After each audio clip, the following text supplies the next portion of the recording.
ಇನ್ನು ಕೆಲವೊಂದು ಕಡೆ ಎಲ್ಪಿಜಿ ಗ್ಯಾಸ್ಗಾಗಿ ಮುಗಿಬಿದ್ದು ಹೋಗ್ತಾ ಇದ್ದಾರೆ ಆಟೋ ಚಾಲಕರು. ಚಿಕ್ಕಬಳ್ಳಾಪುರದ ಗೋ ಗ್ಯಾಸ್ ಬಳಿ ಆಟೋ ಚಾಲಕರು ಕ್ಯೂ ನಿಲ್ತಾ ಇದ್ದಾರೆ.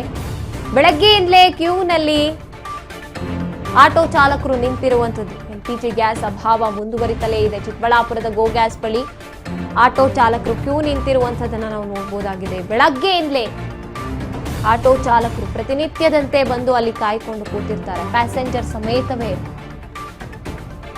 ಗ್ಯಾಸ್ ಬಂಕ್ ಬಂದು ಕ್ಯೂ ನಿಂತಿರುವಂತದ್ದು. ಇದೀಗ ಗ್ಯಾಸ್ ಸಿಗ್ತಾ ಇರೋದ್ರಿಂದ ತುಂಬಾ ಅನುಕೂಲ ಆಗ್ತಾ ಇದೆ. ಒಂದು ರೀತಿಯಾಗಿ ಆಟೋ ಗ್ಯಾಸ್ ಲಭ್ಯತೆಯಿಂದಾಗಿ ಚಾಲಕರು ಕೊಂಚ ನಿರಾಳ ಪರಿಸ್ಥಿತಿಗೆ ಬಂದಿದ್ದಾರೆ. ಎಲ್ಪಿಜಿ ಗ್ಯಾಸ್ಗಾಗಿ ಆಟೋ ಚಾಲಕರು ಎಲ್ಲೆಲ್ಲಿ ಆಟೋ ಎಲ್ಪಿಜಿ ಸಿಗ್ತಾ ಇದೆ ಅಂತ ಗೊತ್ತಾಗಿದೆ ತಡ ಅಂತ ಮುಗಿಬಿದ್ದು ಹೋಗ್ತಾ ಇದ್ದಾರೆ. ಬೆಳಗ್ಗೆ ರಾತ್ರಿ ಅಂತ ನೋಡ್ತಿಲ್ಲ, ಮುಂಜಾನೆ ಬೆಳಗಿನ ಜಾವನೆ ಬರ್ತಾರೆ ಅವರು. ಇನ್ನು ಕೆಲವೊಂದಷ್ಟು ಜನ ಎಲ್ಲಿ ಬಂಕ್ ಸಿಗುತ್ತೆ ಅಲ್ಲಿ ಪ್ಯಾಸೆಂಜರ್ ಇರ್ತಾರೆ. ಪ್ಯಾಸೆಂಜರ್ ಇದ್ರೂ ಕೂಡ ಫಿಲ್ ಮಾಡಿಸ್ಕೊಂಡು ಹೋಗ್ಬಿಡೋಣ ಅಂತ ಕಾದು ನಿಂತಿರುವಂತಹ ದೃಶ್ಯಗಳನ್ನು ಕೂಡ ನಾವು ನೋಡ್ತಾ ಇದ್ದೀವಿ. ಆಟೋ ಚಾಲಕರಿಗೆ ಒಂದು ಮಟ್ಟಿಗೆ ಕೆಲವೊಂದಷ್ಟು ಕಡೆಗಳಲ್ಲಿ ಸಿಗ್ತಾ ಇದೆ ಎಲ್ಪಿಜಿ ಗ್ಯಾಸ್, ಹಾಗಾಗಿ ನಿರಾಳ ಆಗ್ತಿದ್ದಾರೆ ಅವರು ಅಂತ ಹೇಳ್ಬೋದು. ಸಂತೋಷ ಆಗಿದೆ.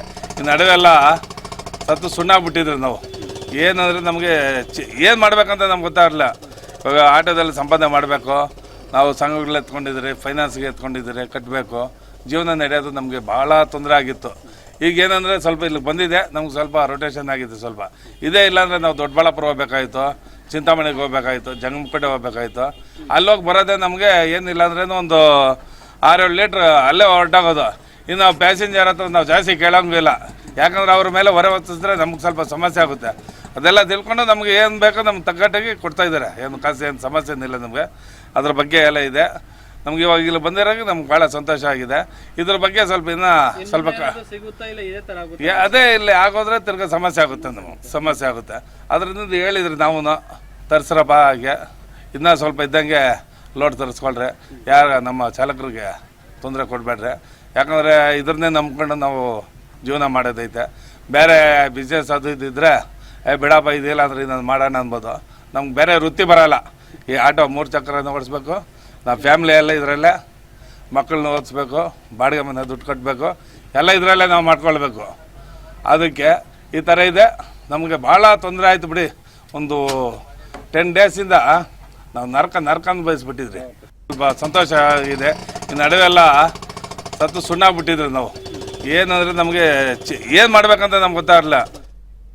ಹೆಸರು ಇದೇ ವಿಚಾರವಾಗಿ ಹೆಚ್ಚಿನ ಮಾಹಿತಿಯನ್ನು ನಮ್ಮ ಪ್ರತಿನಿಧಿ ಶ್ರೀನಿವಾಸ್ ನೀಡ್ತಾರೆ. ಎಸ್ ಶ್ರೀನಿವಾಸ್, ಯುದ್ಧ ಒಂದ್ ಕಡೆ ಕಡಿಮೆ ಆಗ್ತಾ ಇದೆ ಅಥವಾ ಅದಕ್ಕೊಂದು ಬ್ರೇಕ್ ಬೀಳ್ತಿದೆ ಅಂತ ಇದ್ರೂ ಕೂಡ ಈ ಸಮಸ್ಯೆ ಮಾತ್ರ ಆಟೋ ಚಾಲಕರನ್ನ ಬಿಟ್ಟು ಹೋಗ್ತಾ ಇಲ್ಲ ಅಂತ ಹೇಳ್ಬೋದು. ಅದೇ ರೀತಿಯಾಗಿ ಪ್ಯಾಸೆಂಜರ್ಗಳಿಗೆ ಕೂಡ ಸಮಸ್ಯೆ ಉಂಟಾಗ್ತಿದ್ಯಾ ಅಂತ?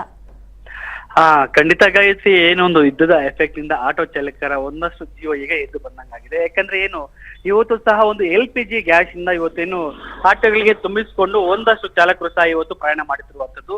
ಯಾಕಂದ್ರೆ ಆಟೋ ಚಾಲಕರಿಂದ ಪ್ಯಾಸೆಂಜರ್ ಕೂಡಿಸ್ಕೊಂಡು ಸಹ ಅವ್ರಿಗೆ ಗ್ಯಾಸ್ ಇಲ್ದ್ರೆ ಮಾತ್ರ ಅವನಿಗೆ ಜೀವನ, ಇಲ್ಲಾಂದ್ರೆ ಯಾವುದೇ ತರ 10 ದಿನಗಳಿಂದ ಆಟೋ ಚಾಲಕರು ಬಹಳಷ್ಟೊಂದಷ್ಟು ಸಂಕಷ್ಟಕ್ಕೆ ಎದುರಾಗಿರುವಂತದ್ದು. ಯಾಕಂದ್ರೆ ಮನೆ ನಡಿಬೇಕಾದ್ರೆ ಆಟೋ ಓಡಬೇಕು, ಮತ್ತೆ ಮಕ್ಕಳ ಫೀಸ್ ಕಟ್ಬೇಕಂದ್ರೂ ಆಟೋ ಓಡಬೇಕು, ಮತ್ತೆ ಏನೇ ಸಮಸ್ಯೆಗಳಿದ್ರು ಸಹ ಆಟೋದಲ್ಲೇ ದುಡಿದು ಕೆಲವರು ಜೀವನ ನಡೆಸುತ್ತಾರೆ. ಅಂತವರಿಗೆ ಒಂದು ಯುದ್ಧದ ಎಫೆಕ್ಟ್ ಬಹಳಷ್ಟು ಒಂದು ಕೆಟ್ಟ ಪರಿಣಾಮ ಬೀರುತ್ತೆ. ಆ ಒಂದು ಹಿನ್ನೆಲೆಯಲ್ಲಿ ಸಹ ಇವತ್ತು ಚಿಕ್ಕಬಳ್ಳಾಪುರದ ಗೋಗೋ ಗ್ಯಾಸ್ ಬಳಿ ಇರುವಂತಹ LPGಗೆ ಇವತ್ತು ಬಹಳಷ್ಟು ಒಂದು ಗ್ಯಾಸ್ ಬಂದಿರುವಂತದ್ದು.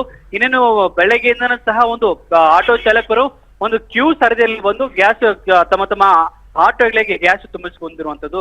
ಒಂದಷ್ಟು ಆಟೋ ಚಾಲಕರ ಮುಖದಲ್ಲಿ ಒಂದಷ್ಟು ಮಂದಹಾಸ ಕಂಡಂಗೆ ಇರ್ಬೋದು. ಇನ್ನು ಪ್ರಮುಖವಾಗಿ ಸಹ ಇವತ್ತಿನಿಂದ ಕೆಲವೊಂದು ಆಟೋಗಳು ಸಹ ಈಗ ರೋಡಿಗೆ ಇಳಿದು ಅವರವರ ದುಡಿಮೆಯನ್ನು ಸಹ ಮಾಡ್ಕೊಂಡಿರುವಂತದ್ದು. ಇನ್ನು ಒಟ್ಟಾರೆಯಾಗಿ ಸಹ ಇವತ್ತರ ಬಗ್ಗೆ ಹೇಳೋದಾದ್ರೆ, ಯುದ್ಧ ಹಿಂಗೆ ಪರಿಣಾಮ ಆದ್ರೆ ಇವತ್ತು ಒಂದು ಜನ ಸಿಕ್ಕರೆ ಮತ್ತೆ ನಾಳೆನೂ ಸಹ ನಿಲ್ಲಿಲ್ಲ ಅಂದ್ರೆ ಮತ್ತೆ ನಮ್ಮ ಕಷ್ಟ ಕೇಳೋರು ಯಾರು ಎಂಬುವಂತಹ ಒಂದು ನಿರೀಕ್ಷೆಯನ್ನು ಸಹ ಆಟೋ ಚಾಲಕರಿಗೆ ನಮ್ಮೊಂದಿಗೆ ಹೇಳ್ಕೊಂತಿರುವಂತದ್ದು. ಇನ್ನೇನು ಒಟ್ಟಾರೆಯಾಗಿ ಸಹ ಆಟೋ ಚಾಲಕರಿಗೆ ಇವತ್ತು LPG ಇಂದ ಒಂದಷ್ಟು ಮಕ್ಕದಲ್ಲಿ ಒಂದು ಸಂತಸ ಸಹ ಒಂದು ಕಂಡು ಬಂದಿರುವಂತದ್ದು. ಗಾಯತ್ರಿ.